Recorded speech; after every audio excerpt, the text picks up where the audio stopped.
The CBS Radio Mystery Theater presents...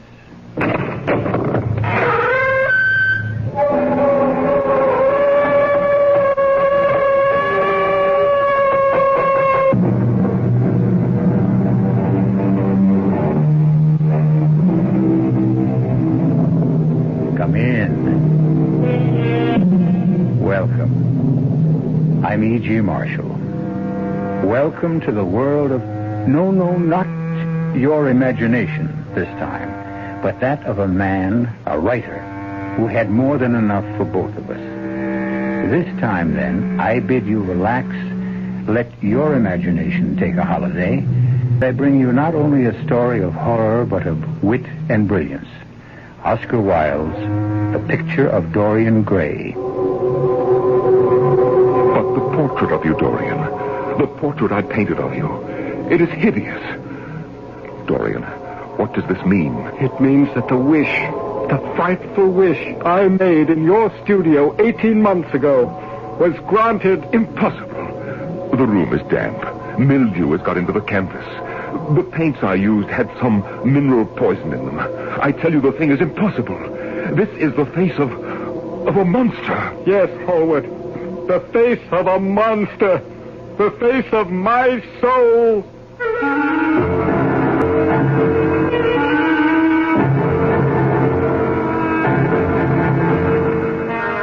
Our mystery drama, The Picture of Dorian Gray, was especially adapted from the Oscar Wilde classic for the Mystery Theater by George Lowther and stars Nick Pryor. It is sponsored in part by Anheuser-Busch Incorporated, Brewers of Budweiser, and Buick Motor Division. I'll be back shortly with Act One.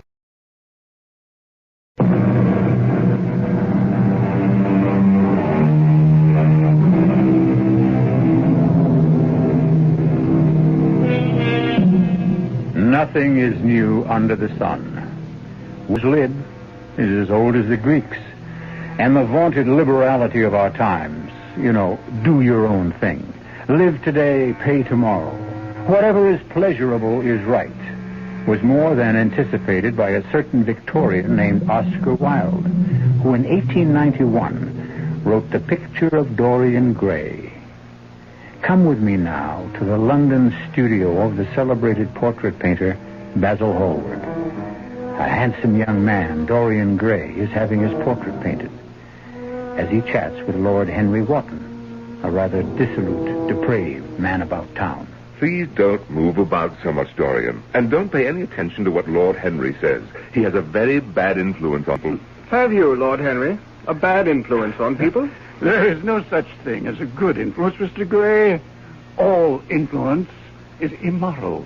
Oh, why? Because to influence a person is to give him one's own soul. He does not think his own thoughts or burn with his natural passions.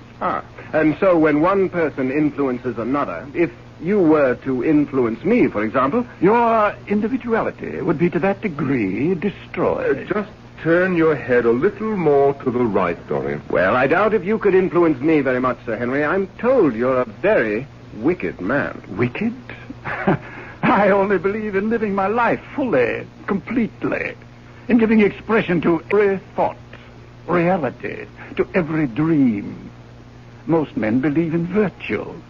I believe in sin. In sin? Dorian, don't move, please. But of course, the only way to get rid of a temptation is to yield to it. A provocative thought, Lord Henry. The truth, nothing more. You, Mr. Gray, you yourself, a fresh youth of 20 summers, you have already had passions that made you afraid, thoughts that filled you with terror, daydreams and sleeping dreams whose mere memory might bring a flush of shame to your cheeks. Perhaps. Take my advice. Live while you're young. Youth is the one thing worth having. Oh, I don't feel that way, Lord Henry. Because you are young. Have your youth. But someday when you're old and wrinkled and ugly, when thought has seared your forehead with its lines, and passion branded your lips with its hideous fires, then you will feel it You will feel it terribly. You talk too much, Harry, and frankly, I don't much care for these thoughts you're putting into Dorian's head. Well, you'll not talk any longer. The portrait is finished. Come and look at it. Oh. Well, Dorian, what is it? Why did you draw back from your portrait? Don't you like it? I like it too much. Too much. Well, what do you mean? You have painted me as I am, but as Lord Henry just said, someday I shall be old, wrinkled, ugly. Oh, come, Mr. Gray, don't take me too seriously. Many, many years will pass before you are old. But why should it be that way? Why should this portrait keep what I must lose? Ah, if it were only the other way. If the picture could change, and I could always be what I am now. I'd sell my soul to the devil if that could be true. Look, there's a portrait. Look out. The portrait's fallen to the floor. God in heaven, Hallward, Lord Henry, you don't think the devil heard me, do you? Nothing as supernatural as all that, Dorian. I've been meaning to fix a cracked leg in that easel for weeks, and it finally broke, that's all. Is the portrait damaged? No, not in the least. Are you, Mr. Gray? I? Damaged? Did you mean what you said about selling your soul to the devil? I'm not sure. But you never know. If the portrait could grow old instead of me, I think I might. I really think I might.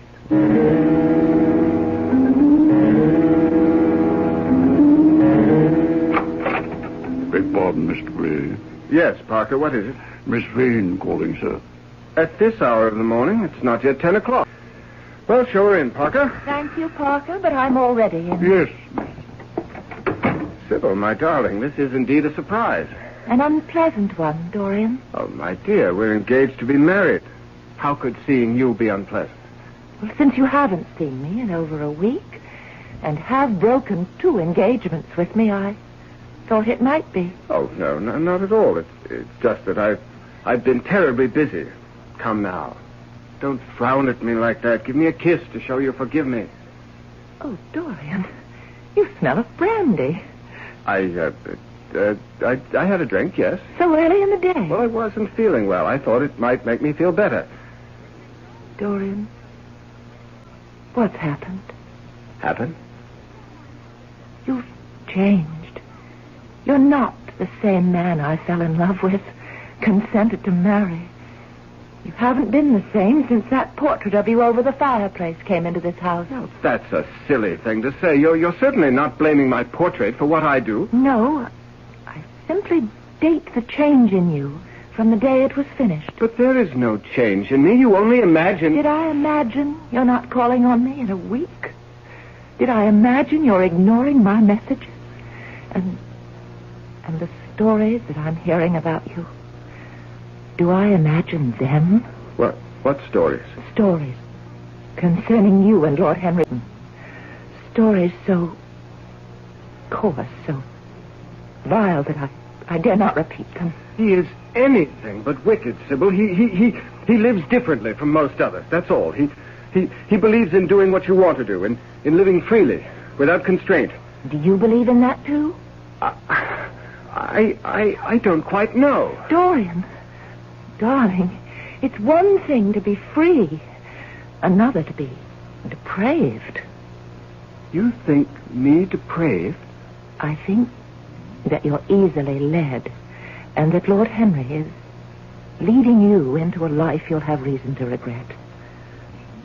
Oh, Dorian, don't look at me as if you hated me. I'm not saying these things to you because I love you. I love you deeply, devotedly, passionately. You're so precious to me. So precious, I think I'd die if anything happened to you. Oh, forgive me, Sybil. You are just as precious to me, as precious as life itself. Oh, Dorian, my dear. Oh, sweetheart. Are you free this evening? Can you dine with me? Of course. Then I'll call for you at 8 sharp. Oh, wonderful. I'll spend the entire day looking forward. What? That's odd.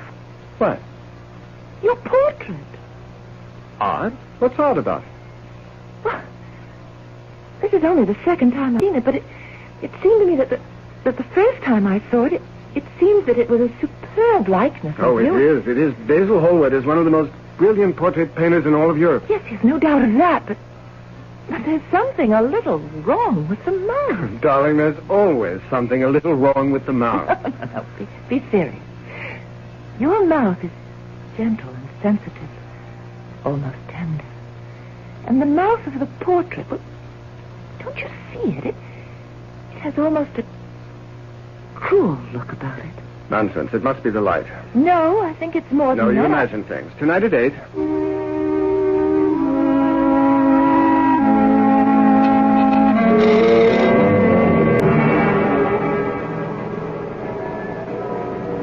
Dorian? Oh, Dorian. I knew that was you turning into Bond Street. Oh, hello, Basil. How are you? Let me look at you. Oh, by heaven, you're the handsomest young hellion in all of London. Hellion? There's a good deal of talk going on round about your escapades, Dorian. Yours and Lord Henry. I think it's called sowing one's wild oats, Basil. Nothing more. Well, I'm not sure. You certainly don't look as if you've been leading a dissipated life. Clear eyes, healthy skin. Ah, you delight my painter's eye, Dorian. But of course, that's why I wanted to do your portrait in the first place. And why I want your permission to exhibit it. Exhibit it? Yes. I'm afraid I can't. Well, you can't? Let's say I prefer not to. Oh, I see. Well, it's yours, of course, and you've every right to do with it as you wish. And I don't wish it to be exhibited. No hard feelings, I hope. Why, no, of course not. Dorian, will you be home later in the day? Yes. Why? Well, it needs to be varnished, the portrait. It's more than a month now since I finished it. Time to give it a protective coating. Shall we say 4 o'clock? Well, shall we? I'm afraid you've forced me to tell you something I'd rather not reveal to you, Basil. Oh? There isn't any portrait. I destroyed it. What? Oh, you don't mean that. I do indeed. You destroyed one of my finest... Why, in heaven's name, man, why? I simply didn't care for it, that's all. Well, you liked it well enough the first time you saw it. Very true, but the more I looked at it, the more I felt it wasn't me. Well, I see that the stories about you are true. I was afraid they might be once I heard you'd become close friends with Harry Wotton. Your friend, too, Basil. Yes, but I'm older than you by 20 years, Dorian, and not easily led. Or rather, misled. I am not being misled. I'm being taught, instructed, if you will, in what real pleasures life can hold if one will only let himself go. Remove it, sir? You heard me, Parker. I want the portrait taken down from over the fireplace and carted off to the attic. Whatever you say, sir, of course. But might I venture to suggest that if you had it placed in a different light... What has a different light to do about The it? light changes a good deal during the day, and the portrait seems to change with it.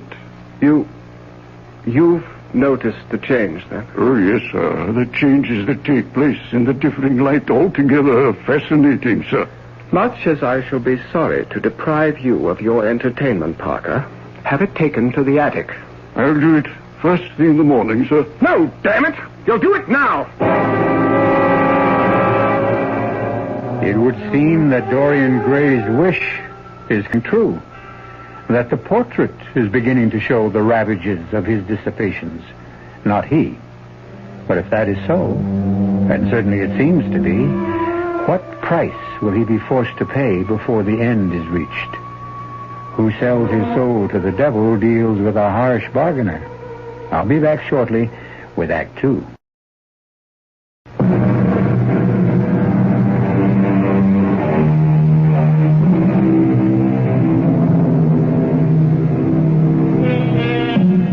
Fearing the loss of youth, even though only 20 years old, young Dorian Gray states that he would be willing to sell his soul to the devil if he could remain young, while Basil Hallward's portrait of him grows old. Seemingly the devil has taken him at his word, for as Dorian Gray becomes more depraved and dissolute, the portrait shows the increasing ravages of the life he leads, while he remains the same handsome youth who sat for the picture some months ago.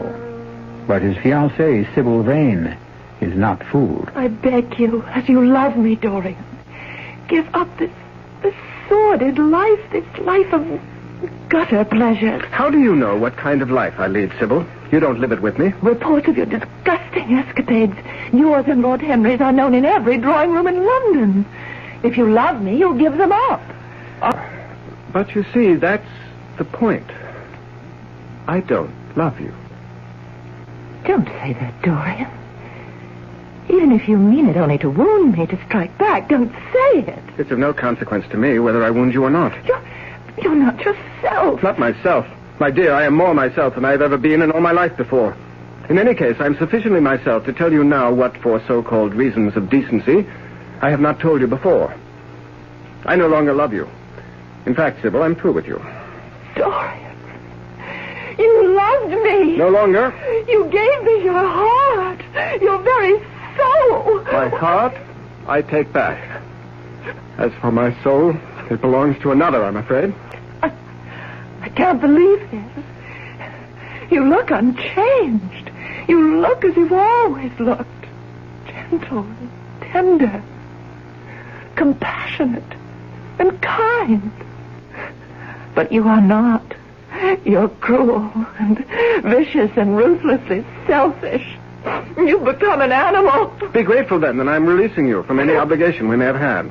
And please, don't be tiresome. Just go now, won't you? I love you.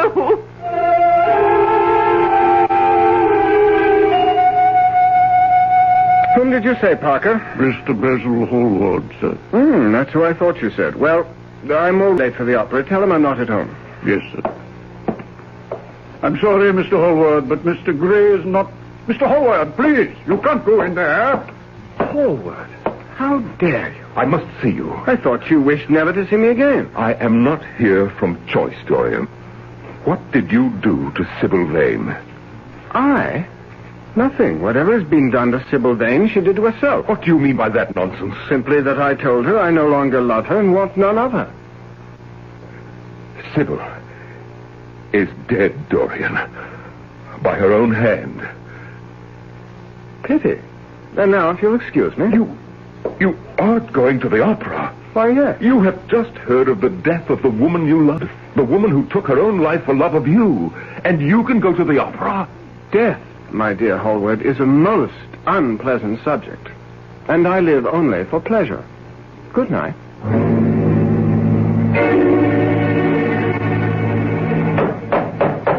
Coming. Why, Mr. Dorian, sir, did you forget your key? Damn it, man. Would I be standing out here in the cold, banging away at the door if I hadn't? Come in, Harry. Sir Henry, let me take your hat and cloak, sir. You may go to bed, Parker. Thank you, sir. Good night. Well, and where shall we go after a brandy or two, Harry? I shall go home, I think. But the evening's young. I am not. A brandy or two will revive you, and then we'll be off to where? I'm in the mood for a pipe myself. No opium for me tonight, Dorian. Oh, come along now. We'll go to that little dive down in Wapping by the dock. No, not tonight. But you can't ask me to go alone. I'm not asking you to go at all. Harry, what's come over you? Age, my dear fellow. I get tired these days. I am growing old, Dorian. A life of pleasure does exact payment. Though I must say, you look as if you keep up with your payments easily. I have no complaint. How do you do it? In the last 6 months, we first met in Hallward's studio, we have indulged ourselves in every form of vice, every variety of sin, giving full vent to our passions, and yet, well, look at me. I have aged 20 years in these 6 months keeping up with you. But you're as fresh and healthy and young as ever you were. How do you do it? Shall I show you my secret? Show me. I keep a diary. A rather remarkable diary, Harry. In it is recorded every single action of mine since that fatal day. Fatal day? The day we met. I thought you were grateful for our meeting. Why do you say fatal day? Come and read my diary, and you'll see. Bring your brandy.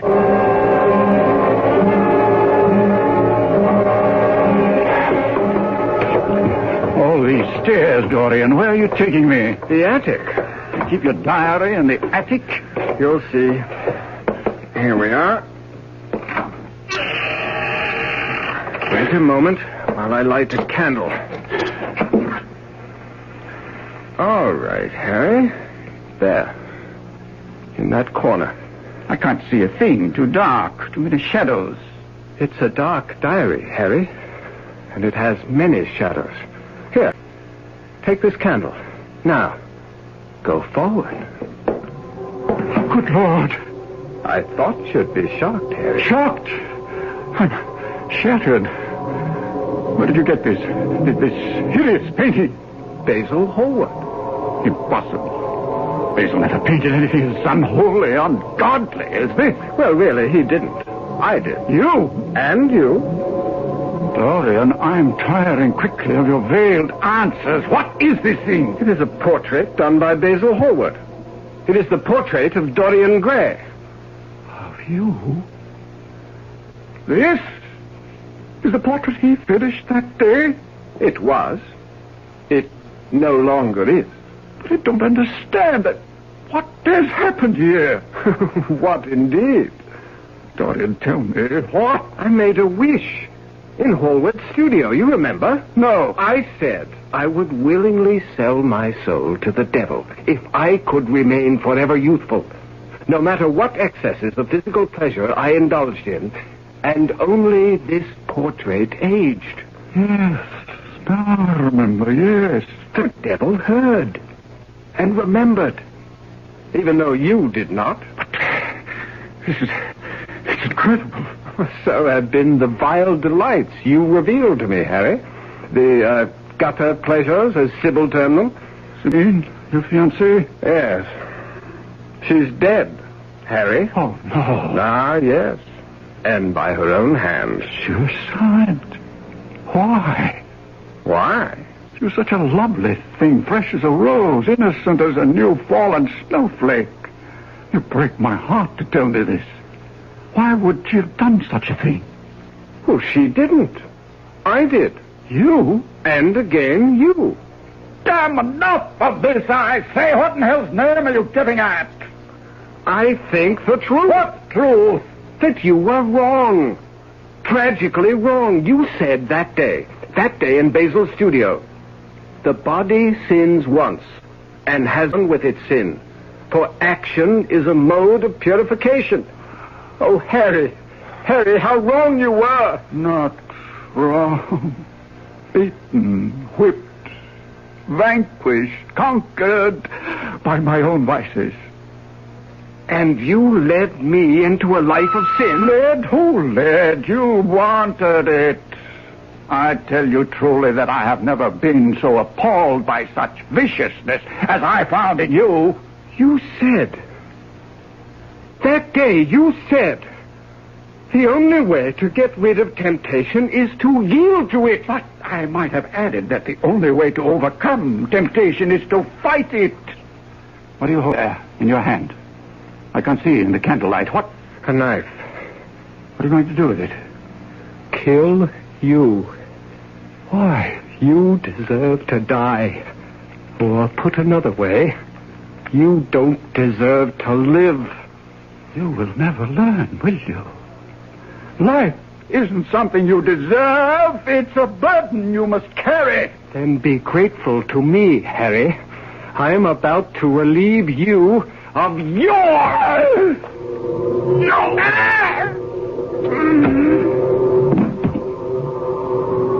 A good deed. Well done. Do you not agree, portrait? To me, my likeness...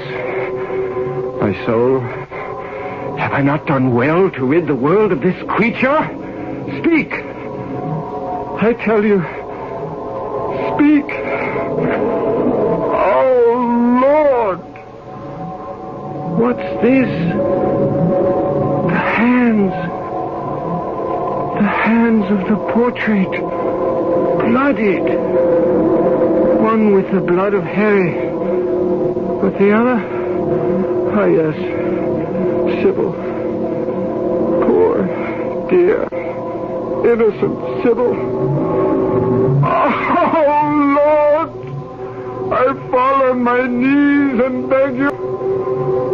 Forgive me. Forgive me. I knew not what I did. You knew. Die! And you will pay.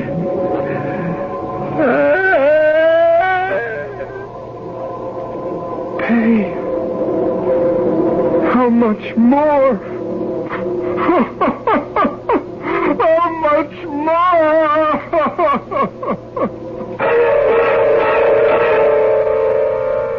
How much more indeed?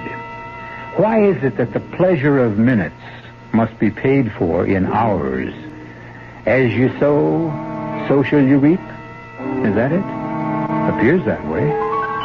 Well, Dorian Gray sowed much seed, and his reaping of the harvest was not yet over, as we'll hear when I return shortly with Act 3.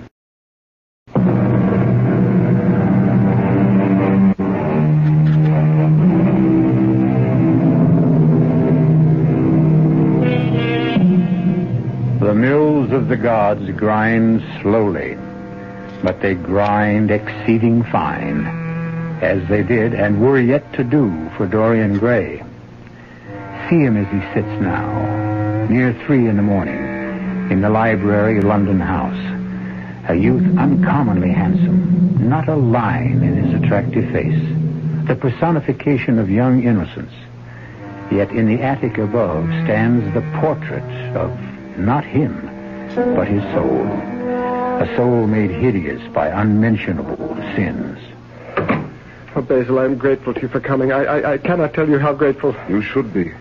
Candidly, I don't know why I came, but the message you sent with Parker, well, I'd be inhuman not to answer such a plea, even from the likes of you. Sit down. Let me give you a brandy. No.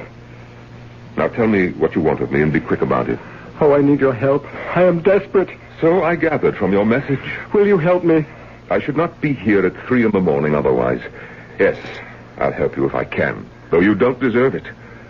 I'll do it for the friendship we once had. Well, I went to the opera tonight with Sir Henry. You forget I brought you the news of Sybil Vane's death. Oh, yes, and you were scandalized, justifiably so, that I should still attend the opera. On our return here, Harry and I quarreled. And Basil, I killed him. Dorian. I stabbed him to death. At this moment, his body lies upstairs in the attic. The attic? It was there I killed him, in a sudden fit of rage. What in the world were you doing in the attic? I had taken him there to show him my portrait. What portrait? You did of me. The one I... But, Dorian, you told me you destroyed it. I lied. I didn't want you to exhibit it. You couldn't have in any case, but I didn't even want you to see it. Why in heaven's name not? You will see when we go up. You want me to go up there? Basil, you must get rid of the body for me. What? Are you mad? It would involve me in a murder. A murder for which you bear as much responsibility as I. Responsibility? I bear as much as... You painted the portrait. You introduced me to Sir Henry. Had it not been for either, I should not be in this frightful situation. Nonsense. You can't blame me for what you yourself... Help me. I beg you. I tell you no. Get someone else. Anyone. Or do it yourself. I can't. I dare not touch the body. I dare not even go near it. It revolts me. If I were to consent to this, how am I to get rid of the body? You came in your carriage, did you not? Yes. All right. You have only to carry the body down from the attic, put it in your carriage, drive to the river, and dump it in.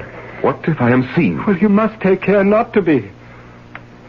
Basil, please, for the friendship you once bore, for the responsibility you do bear in all this, whether you agree or not.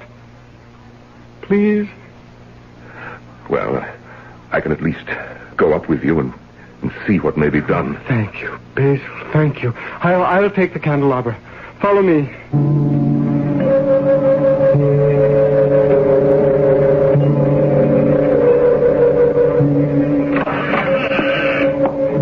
Take care, Basil. Don't stumble. There. Whatever Harry may have been, he was my friend. But I cannot help but say, the world is well rid of him. As it will be of me. On midnight? No. Where is the portrait? Oh, you don't want to see that. Dorian, if you wish me to help you get rid of Harry's body, then you'll have to let me see the portrait. It's that or nothing. Very well. It's there, in the corner. Here, take the candelabra. Oh, thank you. You see? Oh, but this is horrible. Hideous. I never painted this. No, I did. No, it can't be. The room is damp. Mildew has got into the canvas. That would account for the green splotches cheeks. The paints I used had some mineral poison in them. Hence the cancerous growths on the nose, the forehead. Oh, heaven help me. This is the face of a monster. Yes, Basil. The face of a monster. The face of my soul. If this is what you are, truly are. It is. I am. And I have nothing to do with you. Oh, you're not human. You're a devil. A fiend. Oh, let me out of here. Wait. You said you'd help. I must get out of here. I must leave this hellhole you call a home. Basil. No, come back. Help me, Basil. You must help me. Help me. Someone help me. Oh, help me.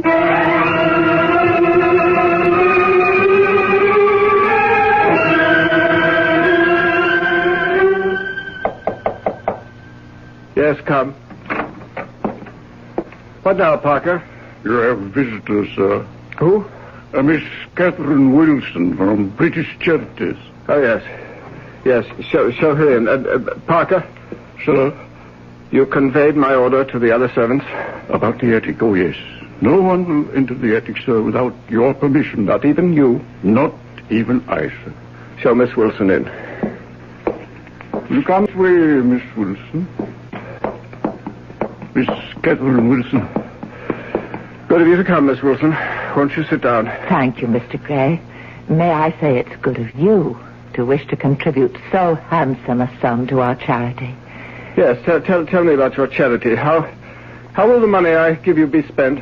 Oh, in many ways. To help poor children, orphans, widows in need of assistance, young people who... Young people? Well, yes. Young men, young women, many of whom need help in all sorts of ways. Why do you look at me like that? What did you say your name is? Catherine Wilson. Why do you ask? You look very much like a young woman I was engaged to marry once. It's strange. You didn't look like her when you came in, but now you seem to be changing before my very eyes. No, Mr. Gray. I am me. No, you're not. You're Sybil Vane. Mr. Gray. You're Sybil. Only you can't be because you're dead. Dead. You are dead, aren't you? Please, Mr. Gray, take your hands off me. What's come over you, sir? You're not dead. You are here. It is you. Ah, Sybil. Sybil, my darling. Mr. Gray, no, please. Don't pull away. Let me hold you, embrace you, love you as I once... Oh, good Lord. Oh, what am I doing?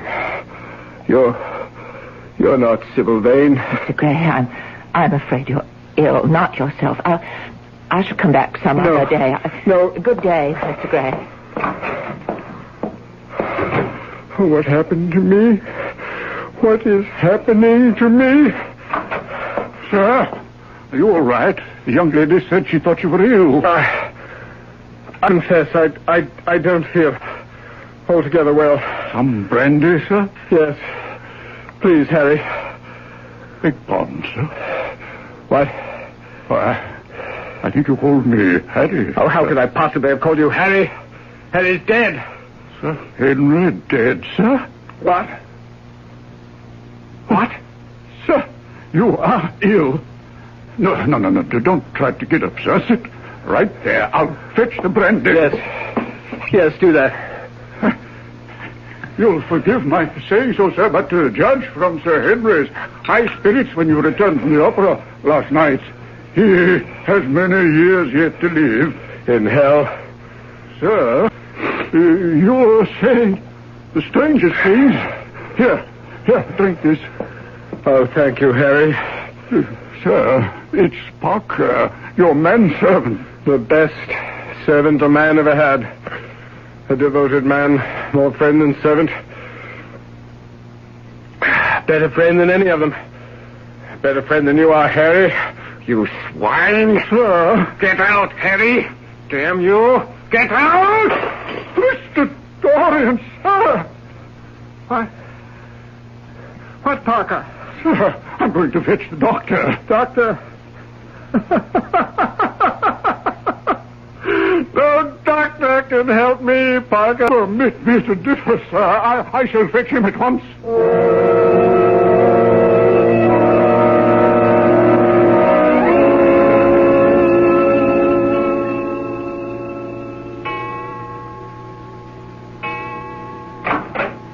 Who's there?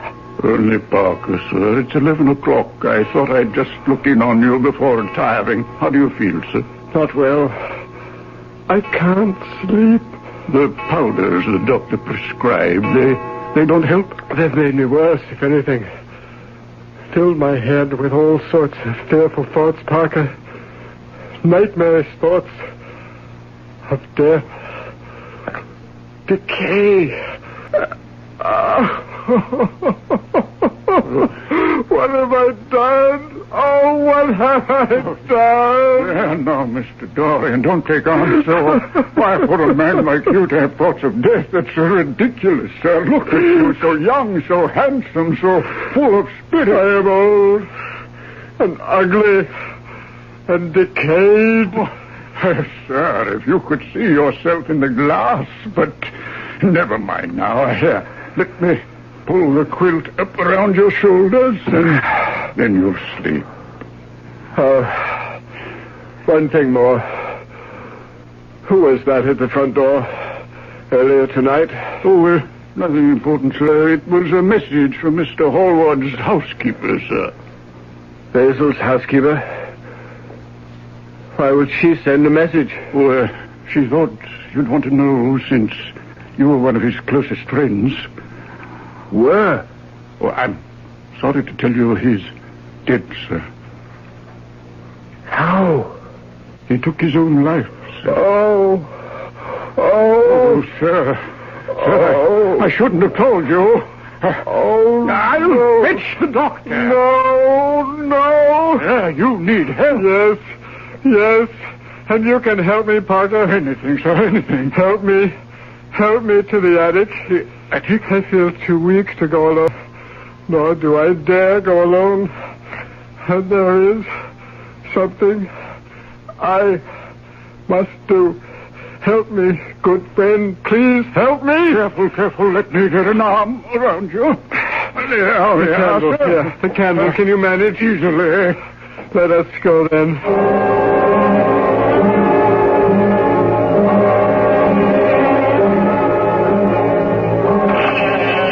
Here we are, sir. What is it you wish to do?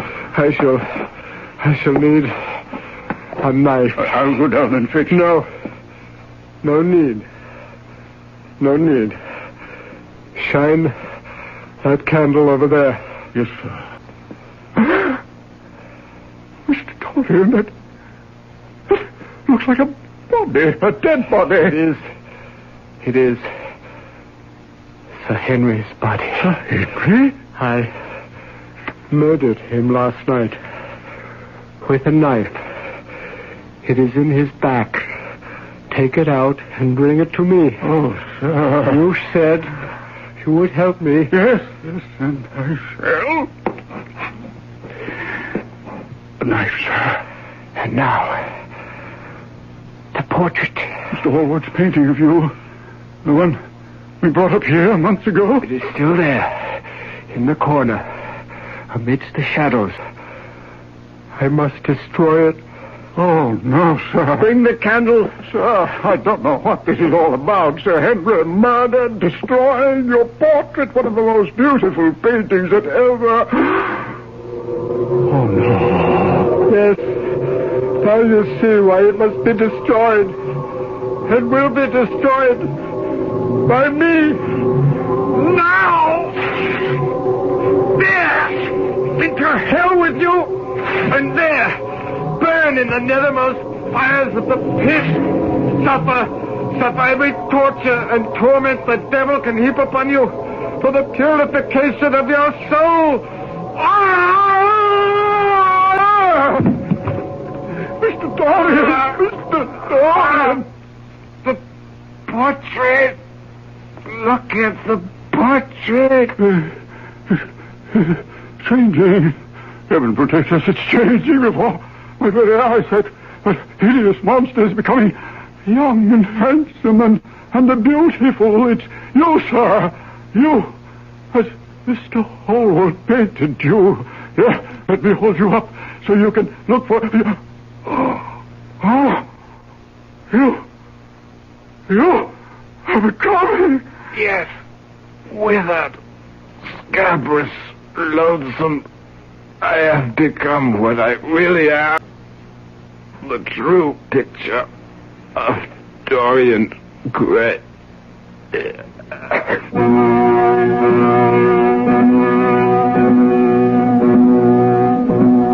And so died Dorian Gray, turning physically into the hideous and loathsome thing which was his soul, as the portrait became once again the handsome youth he once had been.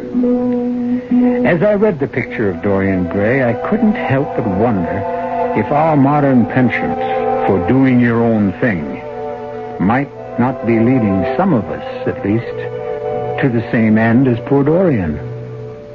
I don't know. What do you think? I'll be back shortly.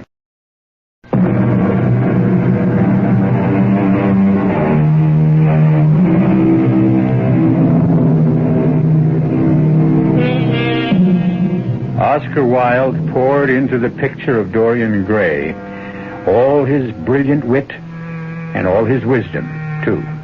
The wisdom of experience. For Wilde lived life to the hilt and paid for it, as must we all. Our cast included Nick Pryor, Norman Rose, and Roger de Koven. The entire production was under the direction of Himan Brown. Now, a preview of next tale. Unwax that belt, pale face, or I'll use it to make your other end red. Better get on your horse. Bye, Mom. I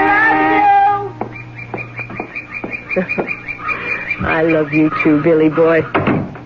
And I also could kill your Uncle Ralph for this stupid birthday present. Guns. What place do they have in our life? Or anyone's? Why does the back doorbell always ring when you're at the front? Coming! All right. What's so important? Yes? Hello, wife. Long time no see. Who are you? What do you...